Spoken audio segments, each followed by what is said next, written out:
right, and welcome to our after party covering episodes 7 through 9. Wow, we're making our way. We're almost One in double episode digits. at a time. I know. We're going to have a party for episode 10. We're not going to have a party for episode 10. We might for episode 50, but I don't know. Well, we're not going to have an on-air party. We might go out to dinner and be like, yeah, we did 10, guys. Yeah. Just an excuse to drink. Our So, style. yeah. But, when... I was about to say when last we left off, because I'm just still... When last we left off, we Roll were talking initiative. about Texas. No. Yeah, so you guys have finished the Tomb of Akentepe. Finally. It was a little anticlimactic. Like, I was thinking something else. I mean, the Iron Cobra was pretty cool, but I was just like... Yeah. We're too low level for them to throw an Yeah, I actual know. mummy at us Yeah. at this point. I was No, just that- happy we actually fought an undead thing. That was nice because I've been having my favorite enemy undead for like this whole time. Yeah, so were you guys anticipating that there would be 0 undead in the entirety of the first dungeon? No, that was... No, that Yeah. actually kind of I surprised really thought me. there'd be a skeleton or like a zombie or something. Having finished the first dungeon in Mummy's Mask, are all of you happy with your choices so far? Like Yes. character builds, everything is working the way that you're expecting it to. Yeah. I forget how squishy low-level characters are once you get into the swing of an adventure path, and Especially you go getting back. tiny swarm in the first dungeon. you know, That's fun. yesterday we were playing 8th level characters, and my fighter has like almost like 70-something hit points, and then I'm playing my 2nd level cleric, and I'm like, oh geez. So that kind of brings me to an interesting topic that I was thinking about earlier today. And I'll address this all because this is kind of a question for the players more than anything. I always find it interesting when there are low-level encounters that shut down parties that way. And by this, I simply mean the 3 big ones that I come Like that to. stupid swarm. Swarms, low-level swarms. Incorporeal. Incorporeal, which is the second one that a lot of times, like, if you don't have a magic weapon, then you're just out of the fight for an incorporeal creature if you're a warrior. Mhm. The third one, anything that requires a swim check.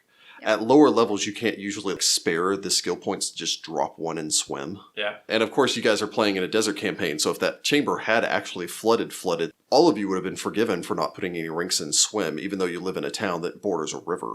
Because it's like, well, we're playing a desert campaign. How often is my character ever going to need to swim? I did put a rank in swim. Yeah. So, yeah. My But character spent 5 years wandering around one of the most harshest parts of the desert. He does not have rank and swim. I have a 4 strength. I don't have any swim But ranks. I could put a rank in it, but I didn't. Yeah.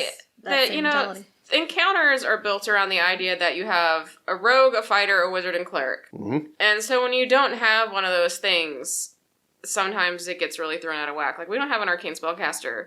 You know, 1st level wizard, swarm, burning hands, end of story. You know, and we don't have access to that, which makes it a lot harder for us. Yeah. Do you consider it unfair? I think sometimes they need to take into account that kind of stuff, that a lot of parties nowadays don't have the classic 4. Not when Well- you have 20 million classes to choose from. I Yeah. guess my question is, do you think that the onus is on the player or the game master? I think it's a bit of both. I think that if a group comes together and it's like, oh, we're all fighters, then you should expect to have a hard time.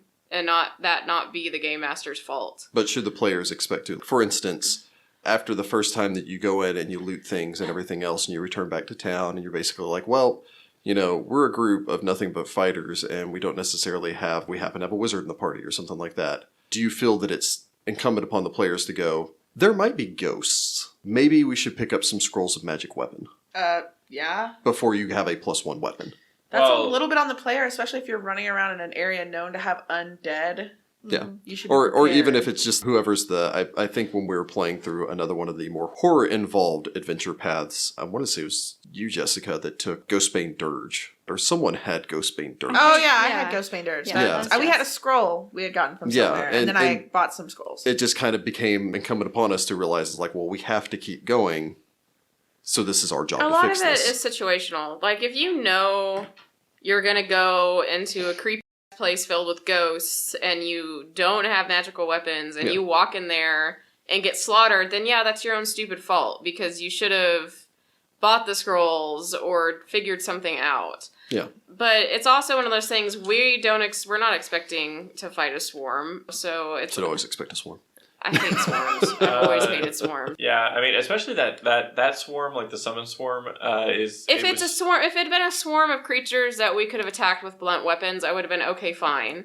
But to have a swarm like that where literally the only thing we could do is beat at it with a torch, that's kind of... I don't know. Well, it went away in a couple rounds, so that was kind of it Yeah. was just there to scare us. Yeah. Well, and also it kind of comes into that idea. Well, Just- first off, and I'm by no means saying that this is the case in this story. Some writers will oftentimes include that as a indicator of make sure you're aware of the danger of swarms, because next time it could be a flesh-eating scarab swarm, and maybe you should have some alchemist fire. Yeah. It's that question again of, is it incumbent upon the players to basically go, I need to carry some oil and some alchemist There's fire no to way deal for with a this. party to be prepared for everything. No. Yeah. So yeah, the way I look at it is from a roleplay perspective. Like, Sudi has no clue about swarms, let's say, right? I mean, he's never probably fought a swarm of anything, including cockroaches. So this first encounter with swarms is like a wake-up call, right? It's like, okay, now from a player perspective, Sudi has seen swarms, and we can talk about tactics, because me as a player, I know tons of ways of dealing with different swarms and stuff. So now that I've been exposed to it, and I can explain from a role-playing perspective, then yes, now it's on me. But like, if it's first level, and my character's never seen a ghost in his life and comes upon a ghost and just flails and effectively at it, that's kind of just I also think in certain situations it's kind of a douchey move on the part of the DM to throw that kind of stuff at low-level characters. I'm going to throw an incorporeal creature at first-level characters, and there's no way they have magic weapons, so it's up to the wizard. So this actually raises an interesting point. And I'll give you guys an example from from 2 modules, actually, I can give you examples of. Is sometimes the books will write in the solutions into the book. For instance, I think you mentioned that we found a scroll of Ghostbane Dirge while we were playing through one of the adventure paths. And it's one of those, it's convenient to the point of stretching credulity that you just so happen should find this scroll of Ghostbane Dirge when you're possibly going to need it. Another example I can give is there's a first level adventure that involves you going into this crypt. The entire party is first level at this point, and there is a shadow in this crypt.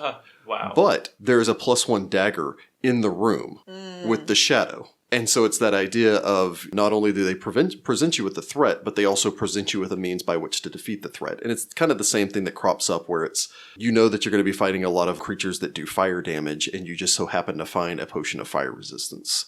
I don't really like it. Video game logic. Pathfinder Society scenarios are notoriously bad about it. Well, Pathfinder Society is a completely different animal than a normal adventure path. Right, because you can never know exactly what you need to be prepared for. You never know what stories the players have gone through. You never know what kind of gear and equipment they have. Right. So you can't really put something in front of them and then give them, oh, well, none of us have ever had to deal with this, so we don't have what we need. And then it's literally nothing they can do. Yeah. I have mixed feelings about it. I really don't think you should be throwing incorporeal creatures at first level characters until they've played through enough. Like, now Jessica has a +1 weapon. Yeah. So now you know that we could stand a chance against something incorporeal. Right. Yeah, and with that adventure path that we got, the Ghostbane Dirge scroll, we found a whole cache of stuff to deal with undead because we were literally going to go into a place full of undead. Right. Yeah. That we knew about already. So it's not like it was, ooh, there's going to be undead there. Well, duh. Well, We're going into a place full of undead. So kind of what I'm taking away from this is it seems to be the idea of the game master. It is up to the game master to present people with the challenges that they will be facing and to make them aware of it. So, for instance, you're going into a crypt. You could kind of just assume that there's going to be undead. The Tomb of Akentepe notwithstanding. Yeah, weird. Weird. But at the same time, once the players have been presented with that, then it is now up to the players to adjust for it. Exactly. Yeah. I did do something different in the second session of this than I usually do, or in episode 8 at that point. I don't usually focus a lot on introducing animal companions.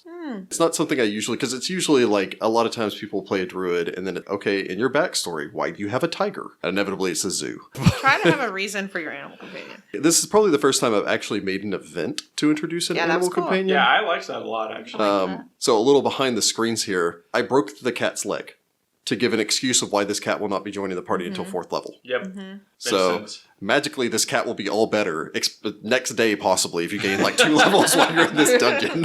Wow. Vast has blessed us. Yeah, I was going to say, it's a miracle. It was just a green stick fracture. It's fine, guys. So It's when the bone doesn't fracture all the way. Like, there's just like it's just a big crack. Yeah, it's just like a crack in the bone. Okay. So yeah, I was kind of interested in getting all of y'all's opinion on, I'm going to introduce this animal instead. I mean, that was cool. You've also introduced the falcon or the hawk or whatever. Yeah, I kind of get the feeling that that bird's falling. I took the animal domain guy, so eventually I think it's will the have- feather subdomain. Yeah, and I decided to go with a hawk. Mostly because I am taking a prestige class, and the prestige class will contribute to that, but I could still have a scouty bird. Yeah, I like this a lot better because there is always that kind of awkward thing where it's you're going through this dungeon, you hit 4th level, suddenly there's a leopard next Rick's to had you. good ways to work it in, like Yeah. but there's you've worked them in organically, some This is kind of the ways. first time that I've introduced an event.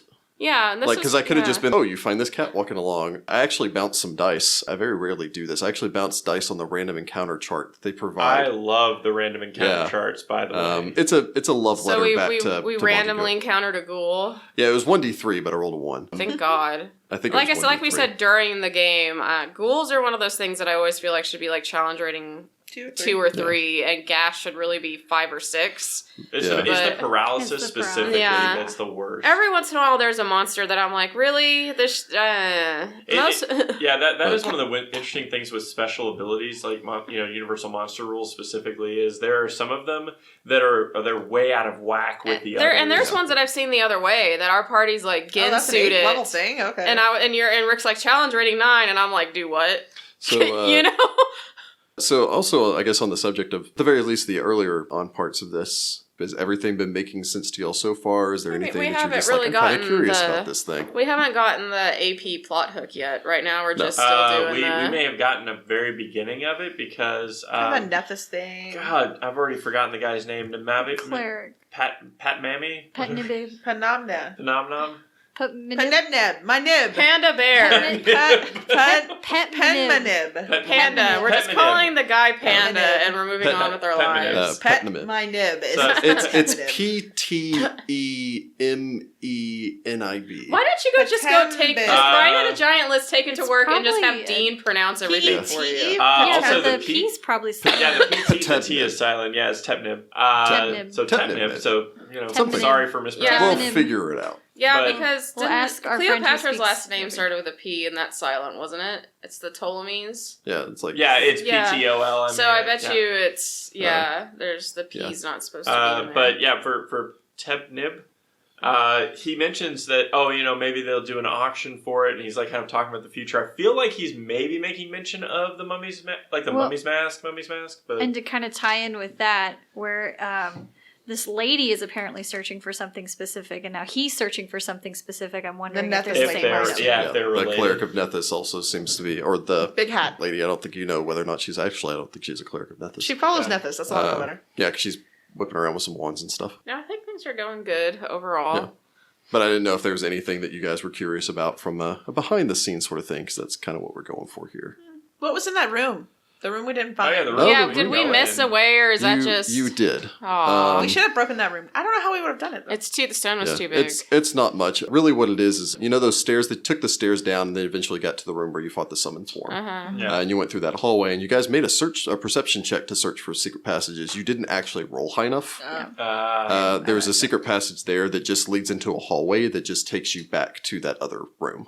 Oh. That's all that it does. Is there anything useful in it? I think there are like 2 more mining beetles in there that would attack you. Oh, fun experience. Yeah, so you missed a little bit of experience there. But you guys are actually on the fast track, and I don't even know if I would Well, have and then you included that. added in a ghoul fight that we weren't Yeah, I supposed added to in a have. cool fight with a so- random encounter, so that kind of made up for you losing some experience from not fighting those anyway. That was basically the only thing. You guys got through that pretty well without missing much of anything. The first couple of sessions were rough. Now that we're second level, we're okay. I'm also wondering, we have this kind of plot hook of, people are being attacked. Well, we haven't been attacked yet, so... I wonder if that's just not like a red herring, but I wonder if Like a it's one of rumor. those things that people are just being and attacking other people to Well, get yeah, their that's money. what I thought, but I mean, we had a lot of gold. It could To be be add fair, something to though, the random encounter table. The tomb that you went to was isolated. Now you're going to a more centralized location in a much more dangerous area. That's fair. I kind of like the randomization where it almost just seems like it's the Pharasma kind of pushing the needle and directing how things go, where it's like, oh, we're not going to put you into too dangerous of a thing. Where are the heroes? 'Cause you're the heroes.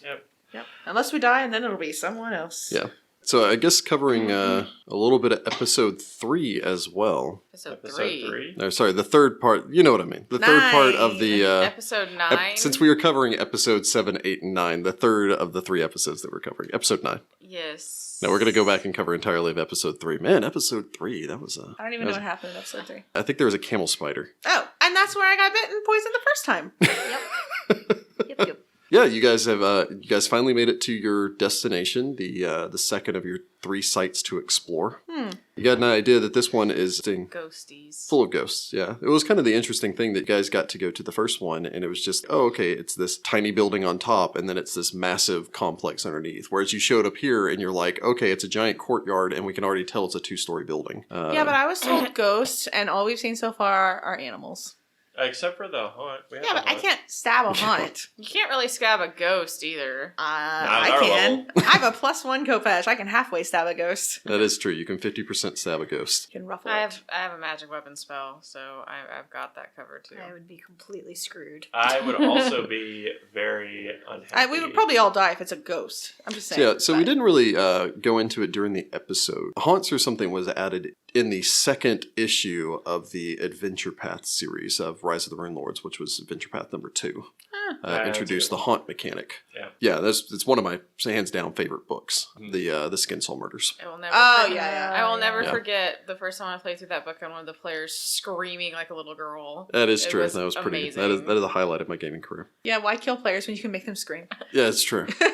Make them scream in real life. Well, Kill them in life. Rick was all like, "We're gonna play by candlelight," and one of the cats like came up and like nudged him, and he's full on Didn't screamed see it. like a So little it's girl. just sitting in this floor. I moved us all into another room, so we weren't playing in the usual room. So we're just kind of like sitting on a floor by candlelight, telling ghost stories, kind of thing. It was a whole lot of fun. Nice. But yeah, the haunt mechanics were introduced there, but they're kind of like traps, except for they tell a story in addition to doing something terrible to the party.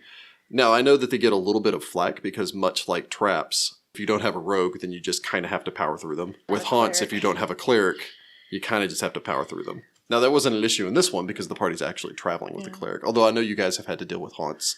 I mean, In an the past oracle without- can heal. So anybody that has because I mean, you divine can magic. cast a healing Yeah. spell on it, but channeling. Channeling is the fastest way to Yeah. deal with it. Yeah, and my thing with haunts is like I like haunts a little bit better than traps just because of exactly what you're saying, the plot mechanic, because it does tell the story, because like what happened tells you what kind of trap it is, because if you actually look at like the Gamemaster and guides and stuff, it has a type of trap, and then you have to wrap the story around it to kind of or the type of haunt, you have to justify what caused this thing that, you know, basically just tells you here's the difficulty in the spell effect, but not Yeah, like haunts can really what it is. wreck your day, though. They really Yeah. can. Yeah, they definitely can. Oh, They're also generally like difficult to avoid because you kind of don't know they're there until you've triggered one. I jumped out a Yeah. window once. I'm not going to lie, I was kind of hoping one of you were going to fail against that haunt. Why? It does Yeah, what is that? it does a cause fear effect, And you just which is went, kind of run which screaming? causes you to run Yeah, away. it's panicked. Oh, no.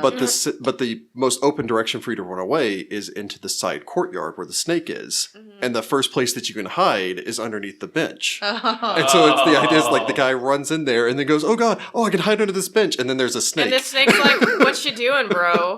Yeah. Excuse you. I was like, oh man, that's gonna be so great. And I always love rolling encounters like that, where it's just like something triggers at because otherwise it's like, oh, it causes you to cause fear, and then everyone's shaken, and well, you run off. Or feasibly, you go running inside of the building. Or what happens if you run into the other courtyard and go, oh, I'm gonna jump down into this pool where you guys saw the giant centipede, but And don't that see the centipede's centipede. like, "What?" I conceptually love the idea of it. But yeah, and you guys got to, you saw a centipede, And you we decided not to mess with the We centipede. said in honor of the episode name, number 9, We did say say 9. 9. 9. Comparatively to the That snake. joke's gonna kill in Germany. Oh yeah, exactly. They haven't heard that one before ever. Okay. Compared to the snake, is the centipede close to the same challenge? Like, You just- Centipede's actually more dangerous. Oh, there we go. We just know that it's dangerous. I made Yeah. the right choice. Centipedes are just creepy. I mean, if it's a Yes. centipede as big as I'm thinking it is, if it's like even a small size centipede, Yeah, that's it's like a huge. 6 foot long centipede. It It's is a man-sized Ugh, centipede. Man-sized. Yeah. Yeah. I figured we'd probably have better luck with the snake because it can think. It's Yeah. true. It is a thinking creature. And so you can wild empathy, which I always enjoy when wild empathy actually sees use. Yeah. It's one of those things that gets overlooked so often. And then you tried it a second time, I did not. which a little behind the scenes here also. Got 2 heads. It's probably not an animal. Yeah, it seems like a magical beast or something, but I don't care. It is in fact a magical beast, Hey. which probably the getting to roll Knowledge Arcana was a little bit of a giveaway for that. Well, and also the two heads, and also the weird worms, and also, you play enough druids, you wild empathy enough things, you realize what you can't wild empathy. Yeah. And so it was a gamble to see, well, maybe I could wild empathy this if it's an intelligence 2 magical animal, magical beast, which is often overlooked. That you can also, it's one of those often overlooked Pathfinder rules of you can wild empathy magical beasts. If they're dumb enough. If they're dumb enough. If they're a high enough intelligence, then you cannot. Pegasi and Griffins, I think, both of those are low enough intelligence that you can do that. I just really wanted to give that snake some scritches, and I didn't get to. Maybe you can after the fight. Yeah. I've never had a pet snake, so I don't know how much they enjoy scritches, but... I grew up with snakes. They don't really care. They're not, it depends on what you're scritching. My student brought her snake up to school, and he just kind of wrapped around her hand and then just chilled. Yeah, they're very sweet and cute. Yeah. It freaked out everybody else, and they were like, why would you let her have that out in class? And I was just like... It's just a snake. It's just a garden snake. Like, it's not like it's poisonous or It's not like it's a terrifying It's not like it's an ass that's the size of a child. I was going to say... This was a snake who got nibbled on by what was supposed to be its food, and so it was kind of sad. That happens! My corn Sad snake got snake. nibbled also, occasionally. Yeah, but most people don't keep snakes that are actually big enough to actually hurt them. So, like, the best thing it's going to do is maybe cut off circulation to your wrist, like, a little bit. Yeah, or you have those crazy people who are their pet snake eventually just freaking eats them. Yeah, like an anaconda or something. Yeah, like the It's people who cuddling keep me, those. it's measuring you. No, and you guys got to travel a little bit more through another section of the Dead City that you have not gotten to go through previously, so... Yeah, we got to go through we got to run up against the arid streets there. Yeah, the place we do not go. Basically the Ilmar. We're gonna end up I want going to go there. back to that library. Forget this place. I know, right? I was like, oh, that You would be a just really want to cool jump off place. a building. I don't want to jump off a building. You just want me to jump off a building. You got your mission. Look, it's not my fault you have a really cruddy will save. I have a 1 will save. I also have a We one both, will we're save. going together. Yeah. Off I the feel building. like that's one of the things that place feels very like, this might be where the information that my character is looking for would be. Let's get a couple levels first. And so now you run into the classic conundrum of being a lawful character. Ah, It's like the sexy. thing that I want is in there, but also... I So can't Sagira's remember. like, girl, or no, you're not a girl. Boy, I'll hook you up. But then Can't you tell I'm go a to man the for my world. pecs. My beautiful golden pecs. You are very shiny. You're very shiny. He does have a charisma of 16. Like a He's siren I and do an have angel as a questions child. about what goes on under the robe, but Sagira's also a lesbian, so she doesn't care that much. Body still paint will make pretty. other people gold. He's still pretty. He's almost as pretty as a woman. I don't think he's like pretty that way. That's not how I picture him. Does he anyway. have long flowing hair? He's bald. Oh, he's bald. I forget that. See, I don't picture him bald. Neither. He's got to have hair in my head. Like I picture him like a very short, like No, he's- short I blonde hair picture is how I long, picture him. flowing, golden he's hair. shaved like the Egyptian priests would do. No, Yeah. see, I picture him with like. Short I was picturing with cropped- one of the pharaoh headdresses on. I know he doesn't actually wear one, but I mean, Yeah. if I find a headdress, we're gonna wear You're it. gonna need a headband of wisdom or whatever. Like, You And know? it's I a think- pharaoh's cowl or whatever. See, I think I picture you with the short hair just because I've been reading the Throne of Glass series, and your character is very similar to one of the other characters, and he is described with short hair, and so I'm just like, yes. No, Onuris is bald. He shaves his head like all the priests used So to. he's do. like Riddick. I mean, no. if Riddick was religious... I love Vin Diesel, but he's not pretty. He's not 16 charisma pretty. Like, he's like a 10. it's all in the voice. I'd give Vin Diesel higher than a 10. Okay, I can have a 12 because he has the He voice. definitely has like the charismatic Vin Diesel, we voice. would love to play with you. Please join us. Yes, he is You a just D&D insulted him. nerd. Good job. But has he ever played Pathfinder? That's what I want to know. It's- See if Jessica thinks you're a 10 in real life.